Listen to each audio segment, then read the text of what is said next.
জনবিৰোধী নীতিৰ প্ৰতিবাদত দেৰগাঁৱত গণ অৱস্থান। বিজেপি চৰকাৰখনে বিভিন্ন জনবিৰোধী নীতি লোৱাৰ বাবে আজি দেৰগাঁৱত বিভিন্ন দল সংগঠন উদ্যোগত আৰু দেৰগাঁওবাসী ৰাইজৰ সহযোগত এক গণ অৱস্থান কাৰ্যসূচী হাতত লয়। BJP go back, Himanta Biswa মুৰ্দাবাদ, সৰ্বানন্দ মুৰ্দাবাদ বিভিন্ন শ্লোগানেৰে পৰিৱেশ উত্তাল কৰি তোলে।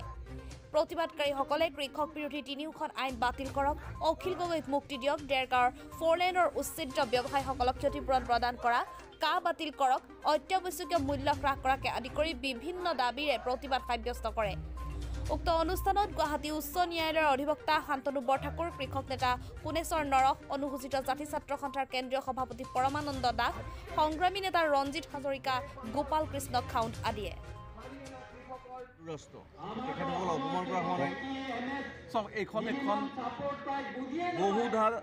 ধৰ্মৰ এখন ৰাষ্ট্ৰ। সংবিধানে এটা ধৰ্মক স্বীকৃতি দিলে কোনো ধৰ্ম নিৰপেক্ষ বুলি কৈছে। ধৰ্ম নিৰপেক্ষ মানে কি? সকলো ধৰ্ম ইয়াত থাকিব পাৰিব, সকলো ধৰ্ম। এইটো সংবিধানৰ মৌলিক কথা। এটা প্ৰস্তাৱনাত কোৱা হৈছে যে ধৰ্ম নিৰপেক্ষ, প্ৰস্তাৱনাটো ৰক্ষা কৰিব লাগিব। কিন্তু কোন দলে কি কৰিছে, কি দায় কৰে তেখেতসকলক সোধাওক। যদি কোনোবাই হিন্দু ৰাষ্ট্ৰৰ বিৰুদ্ধত কৰিব বিচাৰিছে, হিন্দু ৰাষ্ট্ৰ নহ'ব, কিন্তু সংবিধানৰ বাবে প্ৰত্যাহ্বান। খ্ৰীষ্টিয়ান ৰাষ্ট্ৰ কৰিব বিচাৰিছে, সেইটো নহ'ব। ইছলাম ৰাষ্ট্ৰ কৰিব বিচাৰিছে।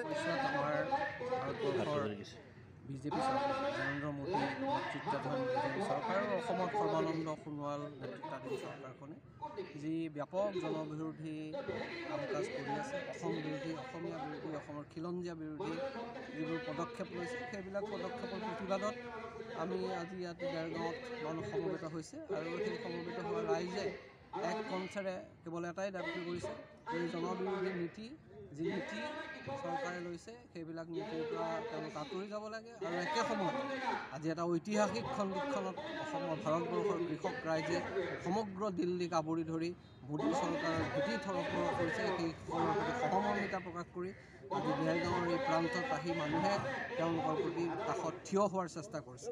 সেইটোৱে কিছুমান বাতৰি ওলাইছে, কিছুমান অত্যন্ত গুৰুত্বপূৰ্ণ পদবীত থকা মন্ত্ৰীয়ে কিছু কথা কৈছে। মই ভাবোঁ যে সেইবিলাক কথা আমি তেওঁলোকে হয় তেওঁ সেই কথাখিনি বুজা নাই, নহয় তেওঁ গোটেই কথাটো পঢ়া নাই, অথবা তেওঁ জানি বুজি এটা অপব্যাখ্যা কৰিছে। প্ৰথম কথাটো হ'ল যে মাওয়িষ্টৰ লগত তেওঁৰ সম্পৰ্কৰ কথা কোৱা হৈছে, অভিযোগ অনা হৈছে। কিন্তু ঘটনাটো হ'ল যে কিন্তু তেওঁৰ গ্ৰেপ্তাৰটো মূলতঃ হ'ল আপোনাৰ কা আন্দোলনত তেওঁ যিধৰণে জড়িত আছিল সেইটোক কেন্দ্ৰ কৰি। তাত যিমানবিলাক ডকুমেণ্টছ তথ্য পাতি দিছে, সকলো অখিল গগৈৰ কৃষক আন্দোলনত, কা আন্দোলনত, কা বিৰোধী আন্দোলনত তেওঁ দিয়া ভাষণ, তেওঁ দিয়া বক্তৃতা, তেওঁ বিভিন্নজনৰ লগত কথা বতৰা, সেইবিলাকহে দাখিল কৰিছে। য'ত সেইখিনি কথা বতৰা য'ত মাওয়িষ্টৰ সম্পৰ্কে কোনো কথা নাই। খালি মাওয়িষ্টৰ সম্পৰ্কে দুটাই বস্তু আছে যে এজন কোনোবা মানুহ, দুজন মানুহ, তেওঁ কোন সাক্ষী কি কথা আমি গম নাপাওঁ, তেওঁ আছেনে নাই সেইটো আমি গম নাপাওঁ, কিন্তু তেওঁৰ নাম কি সেইটোও আমি গম নাপাওঁ। তেনেকুৱা দুজন মানুহে আহি কৈছে যে 2008 চনতে অখিল গগৈয়ে কিছু মানুহক উৰিষ্যাত ট্ৰেইনিং ল'বলৈ পঠাইছিল, কিন্তু তাক সমৰ্থন কৰিবলৈকে, তাক কৰপৰেট কৰিব পৰাকৈ কিন্তু কোনো ডকুমেণ্টছ, তথ্য প্ৰমাণ দাখিল কৰা নাই।